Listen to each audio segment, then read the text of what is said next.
Welcome to another episode of History Buffs or Bluffs. We are your hosts. My name is Kyle. And I'm Sydney. We are married. I switched it up on you. Say it again with more conviction. We are married. I am a writer. And I love to read. I'm also a history buff. And I am not at all, as you all have heard over the last few episodes. Our podcast is a story-driven topic on an event that may or may not have happened in history. Join us for a legend I'm going to recount or create. And at the end of the episode, I'm going to give Sid a chance to be a history buff or call my bluff. Listeners, play along as well. Please do not look up the topic before the answer is revealed. And let's see if you're a history buff or bluff. And let's keep comments spoil free. Yeah. No posting the just tell us if you got it right or wrong. Don't say like if it was true or false. Don't say, "Oh, I remember hearing about that." My dad. So last night, instead of just going straight to bed, we decided that we were going to watch a movie.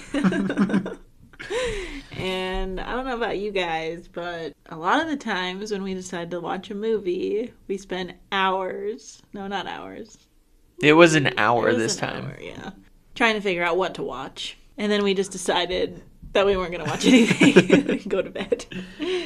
I was trying to get Sydney to watch a show or movie that she had never seen before. Yeah. Titanic. Yeah, I've never seen it. Now, it's so long. Yes, and it is over 3 hours. And that I wasn't saying we were going to watch the whole thing. Okay, but you know, maybe a quarter. You know that if we started it, we would not finish for like years because we only can watch like a few minutes at a time, and then I get tired and I want to go to bed. Yeah. This is life with children, people. This is life with Sydney, everyone. Hey. It's not very nice. I'm kidding. But you cannot stay up for a movie. Okay. If we start a movie, you start drifting within 5-10 minutes. Maybe if we started it earlier, I would stay awake. But you can watch 6 episodes straight of a TV show. It doesn't make sense. Okay, because all of these TV shows have cliffhangers at the end, and you just have to keep watching to see what happens. Movies are just like a long, drawn-out story. Kind of like this podcast. This is episode 5. Yeah. If y'all haven't listened to episodes 1 through 4, go back and listen, because there are some real good ones. And without spoiling anything, we are 2-2 in our tally. Sid's gotten 2 right, and I've fooled her twice. I'm gonna get it right this time, but I say that every week, so we'll see. I'm not so good at this. We're neck and neck right now. Who's gonna take the lead? Me. Maybe. You ready to get in? Let's do it. All right, Sid. I have some good news and some bad news for you. Give me the bad news first. Bad news, our event involves war. Again? Every single episode has involved war. I thought you were going to do a happy one. That's the good news. It's a happy story. Wait, I don't know about this. Yeah. Nothing is happy in war. Well, this is. This is the Christmas Truce of 1914.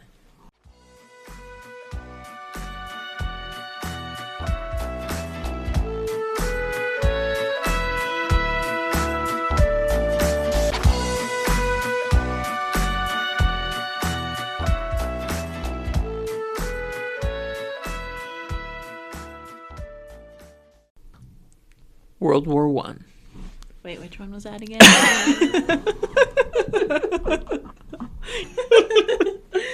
I was about to do a really dramatic thing. I'm going to explain World War I this time. World War I was the after first the World Great War. Depression. Before the Great Depression. The Great Depression. But it wasn't the one with the Nazis. It was not the one with the Nazis. So why would we go to war again? Lots of reasons. Can I get in? Yes, go ahead. World War One, the Great War, often described as the war to end all wars. No, because that's the first one. Well, it didn't have the title of World War There's been One. many wars after that. Yes, many. Okay. But it was described as the Great War back then, and often referred to as that because it was considered one of the bloodiest wars in history. Fun fact, though, it's not even the top 5. What's the one? What's the number one?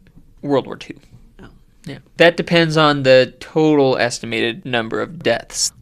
Most say World War I's between 15 and 20 million. Oh my gosh. But there are estimates that say it's up to 40 million. That's really sad. Civilians? Soldiers? I think it was like 8 million civilians, something like that. Oh my gosh. That's so sad. If it's 40, then it's either like the second or third highest. But yeah, regardless of what number it's at, it was a first of its kind. It was a global conflict with more than 30 countries declaring war. Is this the one where Franz Ferdinand got murdered and then that's why the World War started? Look at that. Look at you. I kind of remember now. Okay, you got it. Yeah, I was going to go into that a little bit. Would you like me to? Spoiled it. You spoiled it. Yeah, go into it. Okay. I was going to ask you how the war started, and you answered it before I even asked. I'm getting good at Look this. at you. Oh, for everyone listening, Sydney has no idea of the topic that I pick until we start recording. Yes. This is something I was going to bring up, but I forgot. But yeah, because we've had a couple people ask us. Yeah, I know nothing. Yeah, He has a list of topics on his phone, and I've never seen this list. So. And when I'm recording or when I'm writing the script out or picking out the topic, I keep it safely hidden from her. Okay, here we go. Tensions were rising for quite a while in Europe. The German Empire was growing stronger, disturbing the balances of power throughout the continent. Rivalries in other powerhouses were increasing, with countries joining forces with one another. It was kind of like the Cold War. A lot of tension building, a lot of threats, and like kind of people waiting to see what was going to happen. On one side, there was France, the UK, and Italy, who had each other's backs. The other side, called the Central Powers, was Germany, Austria, Hungary, and the Ottoman Empire. Despite tensions, there was one event that everyone agrees initiated World War I. And that had to do with... Go ahead, Sid. Franz Ferdinand getting murdered. But I don't remember who killed him. I'm going to go into it. So now you will. So he was Archduke Franz Ferdinand, and he was the heir to the Austro-Hungarian throne. While visiting the Bosnian capital city of Sarajevo, he and his wife, Sophie, the Duchess of Hohenberg, were killed by Gavrilo Princip as they drove through the city. Now, Gavrilo was a Bosnian Serb and a member of Young Bosnia, a secret society of revolutionaries. They came up with the plot to assassinate Franz Ferdinand. Why do they want to assassinate him? Are we going to find out? Yeah, I was just about to tell you. So, Bosnia was under Austrian rule at the time. The Serbians fought in the First Balkan War and had won, but they were fighting against the Ottomans in that war. The Ottomans, as I said, were an ally of Austria-Hungary. So as a result, the Austrian military governor declared martial law. He banned public, cultural, educational societies. He dissolved the Bosnian parliament. So this motivated Gavrilo to free his country by assassinating the heir to the throne. Gavrilo and 6 other Bosnians planned the assassination. They knew the route the motorcade was going to take in Sarajevo and split up along that route. The motorcade passed by the first and second man, both armed with pistols and bombs. Either by bad timing or they chickened out, but both failed to act. The third man threw his bomb, but the car was able to accelerate away before it exploded. The explosion caught the car behind Franz and Sophie's, injuring the men inside. Franz and Sophie were able to escape, though, and Gavrilo also failed to act as the motorcade sped past him. Now, Franz Ferdinand was heading to a town hall where he was meeting with the mayor and speaking at the assembly. And after this meeting, he and Sophie decided to visit the injured men from the bombing at the nearby hospital. Wow. Look at that. You like that? Just good people. Maybe, I don't know. Thought the last episode he was good. I didn't find much about if they were good or bad. I didn't go into I mean, they went to visit those guys in the hospital, so that's pretty nice. That is pretty nice. Now, the general of the motorcade wanted to travel straight along the road to avoid the crowded city center, because he was still worried about assassins. But in some confusion, no one told Franz his driver, and so they turned when the rest of the motorcade continued straight, leaving the Archduke and the Duchess alone. Gavrilo was still wanting to try and assassinate Franz, and he had moved to a food shop while he waited. When the driver realized that they had made a wrong turn, he stopped, trying to turn the car around, and this caused the car to stall. And it stalled directly in front of Gavrilo. He locked eyes with the Archduke, took 2 steps towards the car, pulling his pistol, and shot Franz Ferdinand in the neck. Oh, how sad. And then he turned his gun and shot Sophie in the stomach. Oh my gosh. What is the matter with this guy? That's so sad. And really bad luck. Yeah. That he just happened to stop right there. Yes. Gavrilo tried to turn the gun on himself, but he was tackled to the ground. Good. Don't get away that easily, Gavrilo. And he died in prison, just so you know. This assassination led to tensions shattering between these nations. Their allies began to threaten each other as well. The first country to declare war was Austria-Hungary, furious with Serbia for killing their heir. Russia, who was allied with Serbia, began to mobilize. Germany immediately declared war on Russia and France. Germany invaded Belgium, and the United Kingdom declared war on Germany. After that, the Ottoman Empire joined the war. This domino effect continued, drawing countries into the war, extending the power dynamics they were fighting. Germany's plan had been to take France immediately out of the war, then send their troops to the Eastern Front. However, in a race to the sea, both sides dug into defensive positions across a stretch of nearly 500 miles, basically the English Channel to the Swiss Alps. These defensive positions were known as trenches, and this warfare had grueling battles that gained or lost inches and cost millions of lives throughout the war. This is where our story takes place. Bum, bum, bum. The fighting began in July of 1914. After months of fighting and killing and stalemates, the Allied and Central Powers were dug in tightly in their trenches. I said that trench warfare was grueling, but I don't think you know truly how horrific it was. You were hunkered down into the earth, a chasm of dirt and mud and filth, barely as wide as a coffin, which was fitting. For long stretches of time, soldiers were faced with inexplicable boredom, quiet, almost unending silence, maybe the occasional order from a captain, left many feeling restless. But the boredom would not last, and it quickly turned into a life of terror, disease, and death. That's so sad. We only talk about death on this podcast. It's a happy story. So sad all the time. Just add it to my seasonal depression.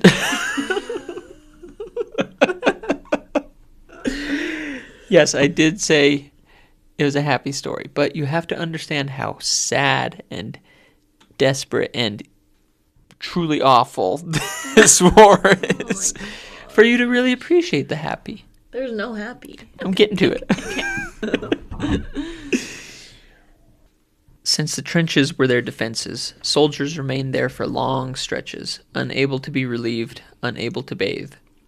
Rain turned the dirt into mud, and some trenches were filled with 2 to 3 feet of sludge. Oh my gosh. You couldn't stay in it for long without getting trench foot, a rapid infection caused from extensive exposure to cold, wet conditions. This usually resulted in gangrene and often with amputation. That's terrible. I hate it when my feet are cold. I can't even imagine. Yeah, it's really cold in this room, in our basement. I have 2 pairs of socks on right now. I could not imagine spending nights so bad. Yeah. However, if the soldiers raised their heads too high when trying to get out of the muddy sludge, they'd immediately get shot by enemy snipers who constantly surveyed the trenches. Did they use trench warfare in wars after this? A little bit, but this kind Not of as much as this. this kind of like killed it. Yeah. With how That was terrible. brutal it was. On top of that, artillery fire was a random, ongoing assault on the men and would often come out of nowhere. Imagine sitting quietly on a pile of dirt that you padded together above the muddy water that you couldn't escape. Maybe you were playing cards, or having a smoke, or fighting off the cat-sized rats for your food rations. When suddenly the man to your right is blown to bits by a mortar shell. Stop. It would be horrifying. Yes. Now, I said cat-sized rat. Let's talk about that for a moment. I don't want to. I hate rats. That sounds terrible. Cat size is no joke. That's real. That's real. Many soldiers depicted the rats as numbering in the millions, getting large and fat off of the corpses that littered the trenches. Men would be trying to sleep at night, feeling the little feet and tails. I feel like they're crawling on me. Scurrying over their bodies. I can't.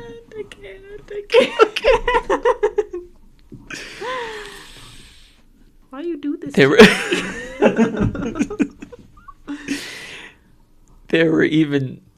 It's even been said that they would try to eat an injured man who couldn't fight them off. Oh my gosh, eaten alive by rats. But they mainly fed off the corpses. And it was said that the rats would eat men's eyes first, then manage to burrow into the bodies from there, feasting as much as they wanted. Why do we have to go into so much detail about these rats? Why couldn't you just say there were big rats and they ate the dead bodies and then move on? Why? Why? On top of that, Oh my god. they also carried lice, which caused illness to spread, which was called trench fever. Now, they did get some reprieve from the trenches. They didn't stay in them forever. They were constantly ordered to rush the enemy's trenches, trying to take it, to push the opposing force back. However, to get to the enemy's trench, you had to pass through no man's land. Sometimes it was only a few yards apart, but most were at least a football field or two in length. These were filled with barbed wire, mortar shell craters, stumps of destroyed trees, and the countless dead. Each side would often make these pushes to take the other trench. This was a suicidal run, as the enemies were firing mortars at you and had snipers and machine gun nests waiting for the men to raise their heads out of their holes. Millions of lives were lost in the first few months of this fighting. Why are they going through no man's land? It was so the trenches were lined up next to one another, all the way from like I said, the Swiss Alps all the way to the English Channel. So it was a stalemate. They couldn't get past it to take the rest of the land to win the battle. To win. So in order to try and take them, they make these giant pushes, these rushes for the trenches. But then they all died. Many, many, many would die. But then they would take it. But then right behind that one's another trench. So then they're trying to fortify this trench while the enemy makes a counterattack, and then they take that trench. Yeah, this doesn't seem very efficient. Oh, it was very, very costly, we'll say. Yeah.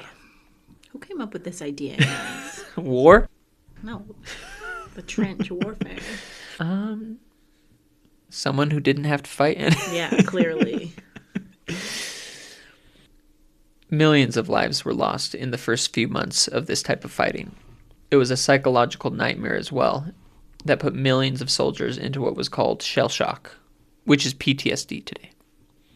And this wasn't the first time it had been used. Trench warfare had been used as a defensive tactic for years prior to this, even being recorded in the American Civil War. But the conditions the men were exposed to and the advancements in military weapons made this an absolutely brutal way to fight and live. I know, Sydney. I said it was a happy story. But you have to understand the severity of life in the trenches. Yeah, I understand it. I'm sad right now. Maybe this is maybe how the soldiers felt. Well, yeah, I'm sure they felt sad. Yeah. And maybe this is why they did what they did that Christmas of 1914. Is this going to make me cry? I guess we'll see. Sydney's a big crier. Hey, yeah, I am. I cry about everything. Just, you have a big heart. That's all. So Love it nice. about you. You can start crying. The Christmas truce wasn't planned. This wasn't an agreed-upon temporary treaty that the leaders of the war effort put together. This was something that only the side of civilized humanity could come up with. The part of life that these soldiers were so dearly missing for months at this point. From all accounts, these started not just in one place either, but were widespread all along the western front of the war. After millions of soldiers were slaughtered and sides ran out of ammunition, there was a lull in the fighting. Commanders on both sides were trying to think up new strategies on how to turn the brutal stalemate in their favor. It was also the night before Christmas. Those who were still alive were receiving cards from back home, messages from loved ones sending gifts and prayers with them, hoping their sons and husbands were keeping their spirits up. On Christmas Eve, in the cold night, British soldiers began to hear something. Was it the Germans? A counterattack? Or was it a wave of lice-ridden rats coming to swarm their trenches? No. It's singing. Coming from the Germans' trench. Like Christmas carols? Yep. Aww. A young man slowly stuck his head out above the lip of the trench, seeing no sneak attack. He reported to the men around him that he saw candles lit, and even a few small fir trees. Where'd they get the trees? They were cutting a bunch of trees down. So in the trenches, they also had like some benches that they would make. As they ran out of supplies, it was more limited, but they did have some. Yeah. And then they also were tearing trees down as they went, so they had some trees. I said small fir trees. The others went still, and they could hear the quiet caroling done by the Germans. Not every Brit spoke German, but they could recognize the songs through the harmony. They could have used the candlelight to direct artillery shells. Instead, some of the British responded by singing their own carols. I'm sure captains were weary. It could give away their positions to the enemy. It could create a lackadaisical attitude in the men. But they fought and killed and suffered through months of the same hell that the German soldiers had. Maybe that was why even captains sang out the Christmas songs. The next morning, on Christmas Day, some Germans that spoke English called out Christmas greetings. The British men who did know some German did the same. There were calls to meet in the middle, in no man's land, where entire companies had been wiped out days prior. Companies? The companies of men is a military term. Okay. Did you think business companies? Well, I don't know. That's why I asked.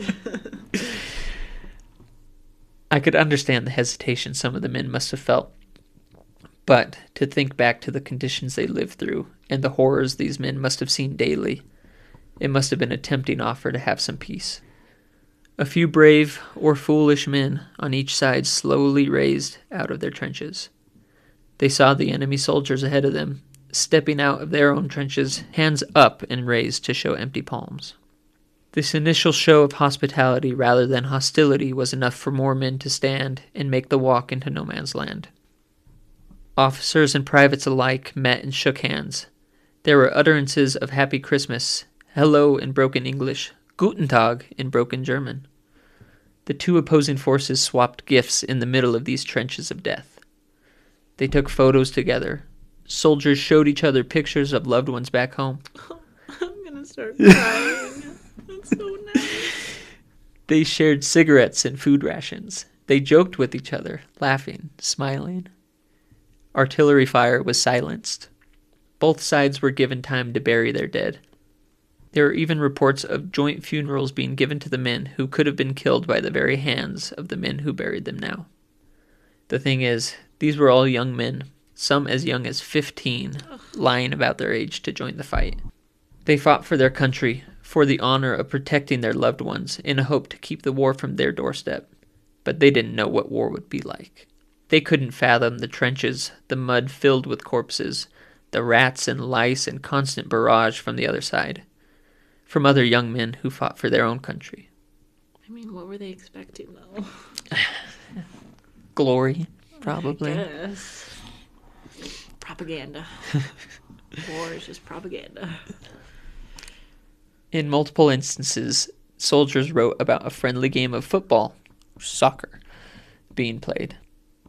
These events weren't isolated to just the Germans and British. Soldiers fighting for France, Austria-Hungary, and even the Russian Empire on the Eastern Front were reported as stopping during Christmas.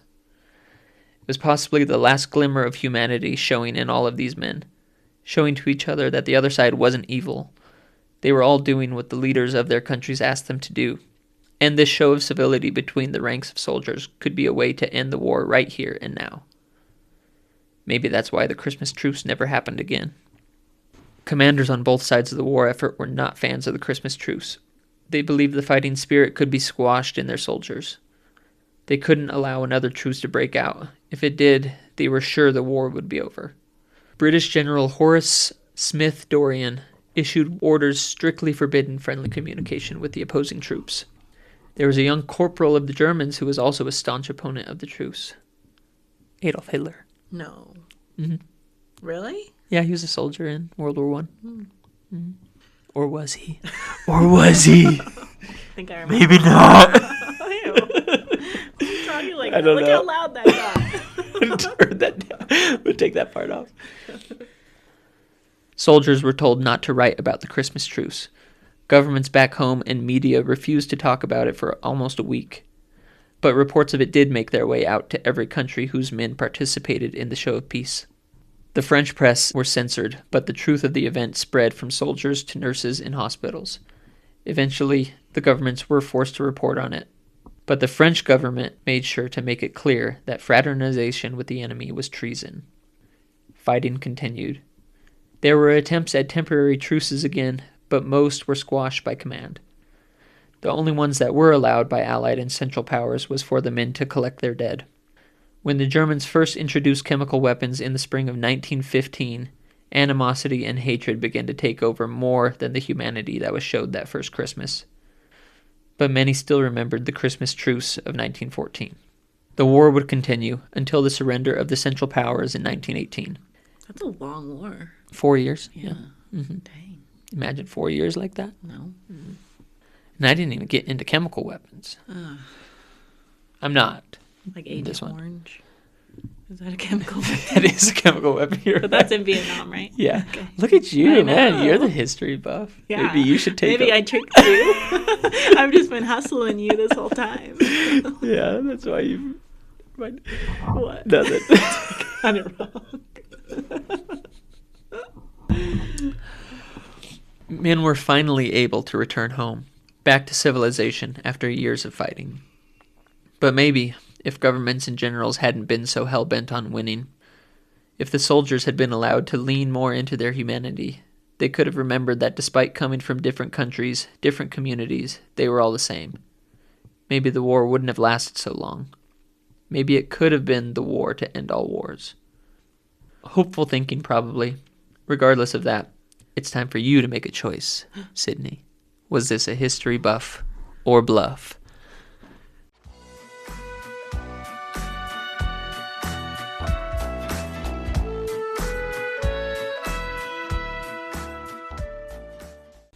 I think it was true. Jeez, just straight going into it, huh? Yeah. Not even any contemplation? No. Final answer? Uh-huh. Yeah, you're right. I know. You seem very excited. Well, I have a confession. Ah, damn it. I already knew about this story. Dang it. Really? Yeah, I remember they showed a movie on it in history class. But I didn't want to tell you in the beginning because I wanted to hear what you had to say. Yeah. But it's a really nice story. And I feel like it really showed their humanity of all the soldiers. And imagine if all wars, they leaned into that, refused to fight each other and kill each other. Then maybe, just maybe, we could solve all of our problems in the world without war. Why do we need to kill people in order to make big decisions about things with other nations? Why? Listen to her, people. Yes, it's ridiculous. It's billions and billions of dollars. It's millions of lives lost. People's family members, sons, fathers. It's it's dumb, honestly. And if soldiers just maybe refused, then they're gonna come for me, aren't they? There's always evil people, so the soldiers Yeah, there's always I mean, gonna be people who want to kill other people. there's always a reason to and want to fight for their country. I mean, there's always a good reason to fight, we should say. No, there's not. There's never a You good just said reason. there's always evil people. Are you saying that these people think there's always a good reason to fight? The evil or people? Or there is No, a good reason. A good reason to fight would be to fight evil people. Well, yeah. Yeah. But that's good people shouldn't be killing, so... Anyways, that's my rant. Probably don't have to keep all man. that. I'm glad you waited till the end, because I would have been it would have been a lot of work wasted. Yeah. No, I think it was still a really good episode, and this is just one of the two things that I remember about history class. That's a risk with this, because there are maybe some things that you do know. You gotta just come up with stuff that's not so well known. I know, but you wanted a happy story, so I wanted to do something happy. Okay, thanks. You're welcome. What did you think I was going to guess?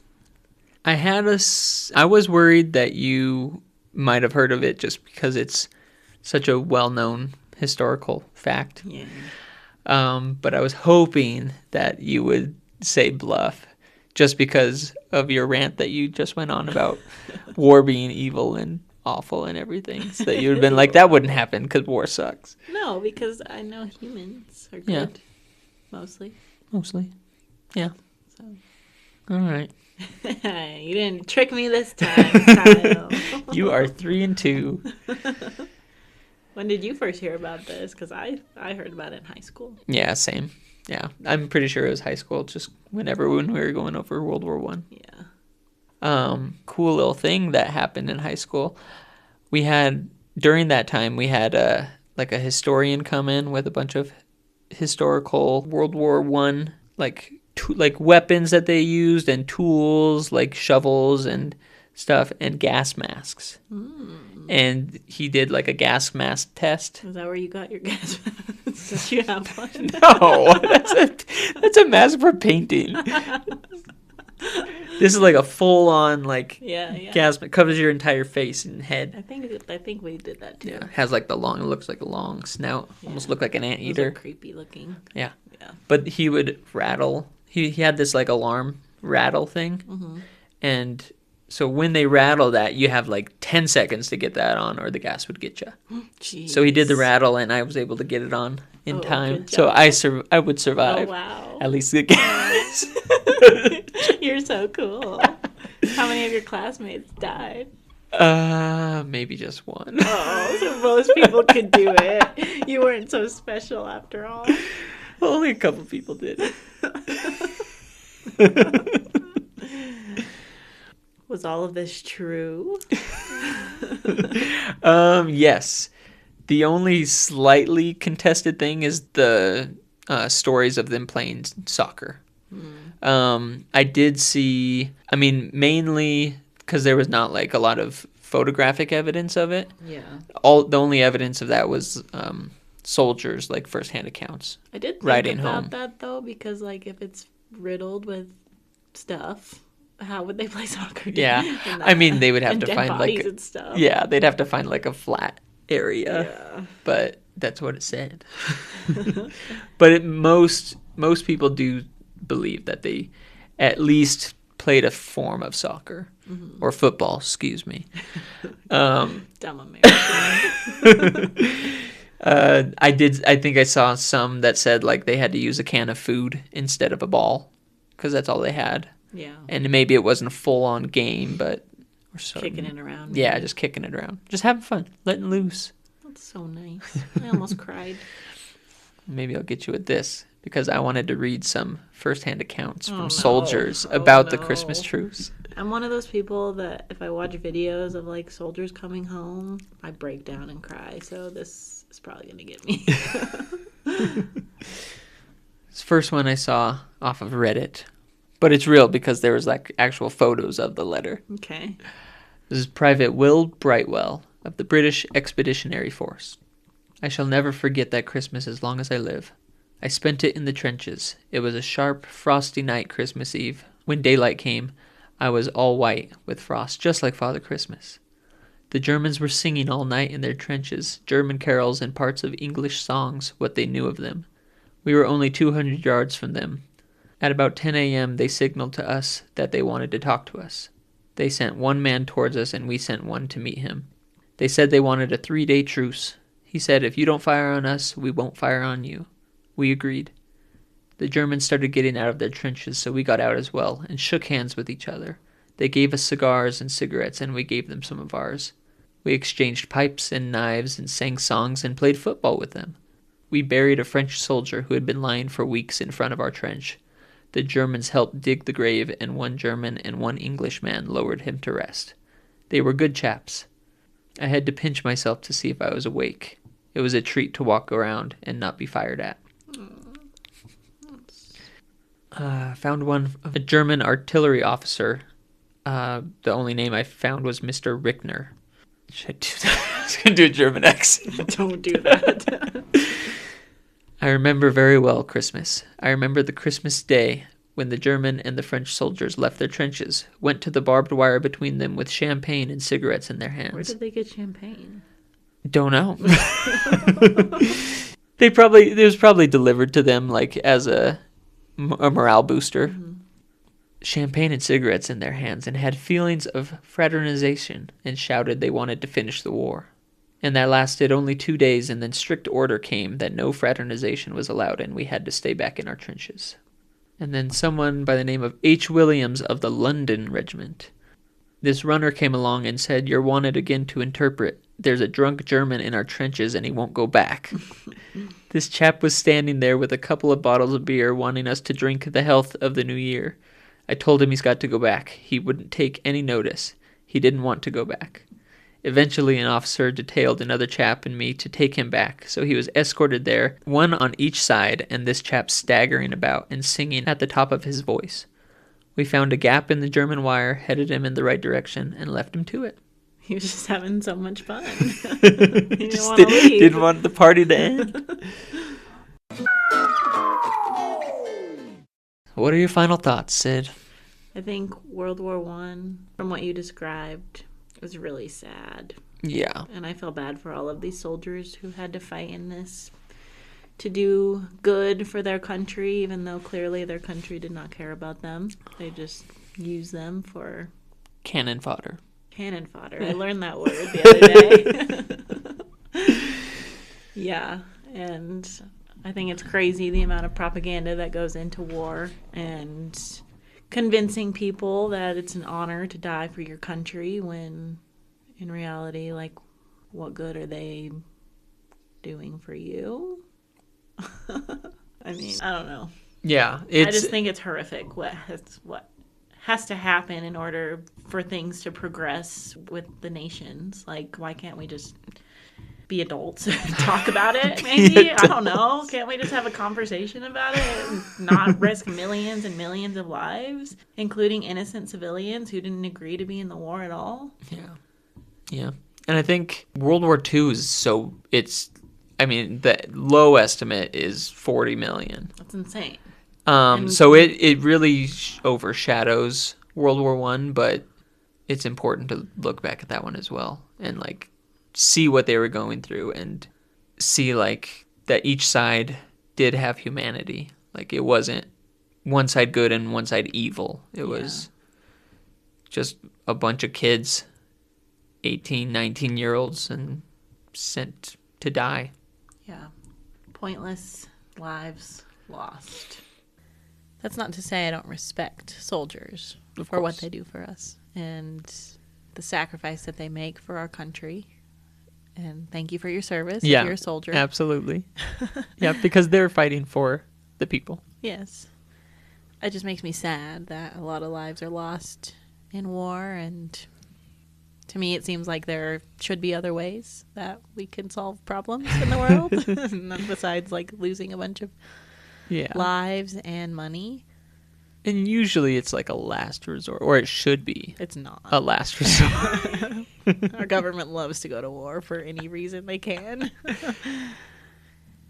But anyways, thank you for your service if you were a soldier, and I'm sorry if I offended you. But it was a happy story. Who won World War One? The Allied powers. Did I say that? I think I did. Yeah, I did. The Central Powers surrendered. The Allied powers. The UK, France, and I can't remember all of them. There's like 30 of them. Oh, but can you list each and every one? Yeah, each and every one. I'll go through it. France, UK, and Italy were like the main ones, and then the US, of course, came in and got the win. We didn't join until 1917. Oh, so we came in late and then took all the glory. Sounds about right. It's like a pitcher coming in the ninth inning. Yeah. To close up. So we're not actually world. Yeah, we are. Don't you say that. Back to back World War champs. We're not though. The other countries did all the heavy lifting. Yeah. Debatable. Oh my gosh. They literally came in the last year. Hey, yes. But they did do a lot of heavy lifting, the other countries. Yeah. Yeah. So it's not debatable. It's truth. But maybe they would not have been able to finish if it wasn't for us. Maybe don't sink our ships and then we wouldn't join the wars. Anyways. Oh, man. So, I'm 3-2. Yeah, you got that one. Next week, maybe you'll come up with something that I've never heard of. Come up with something? Or talk about something that I've never heard of. Hopefully. I got some ideas. Yeah. I think it's got to be more unique than this one, though. I think I'll get you. Yeah, I know. I wanted to give you a happy one. Okay. Even though it was filled with death. Yeah, that was not very happy except for one part. Well. That wraps up another episode. Another episode down. Look at us go. Apparently, most podcasters don't make it past 3 episodes. This is episode 5. So we'll see if it gets posted. I guess we're just better than all of the other podcasters. We're not saying that. I guess we're better than most podcasters. I guess we're doing better than a lot of people who try. No. Try again. I guess we're doing good. I guess we're better. That's what Sydney's trying to say. No, I guess we're doing good. We are doing good. Good job. All right. Ready for bed? Yeah. Make sure to subscribe wherever you get your podcasts and follow us on Instagram at History Buffs or Bluffs Pod. If you have any ideas for an obscure or crazy event in history that you'd like us to do, you can email it to me at historybuffsorbluffs@gmail.com. Or if you're a writer and you have or maybe not even a writer, and you have a idea of a wild, believable, but fake story, reach out to Kyle and maybe, just maybe, he'll write it. Thanks for joining us again. Make sure to tune in next week for another episode. Help me find out if it'll be a history buff or bluff. Have a good week.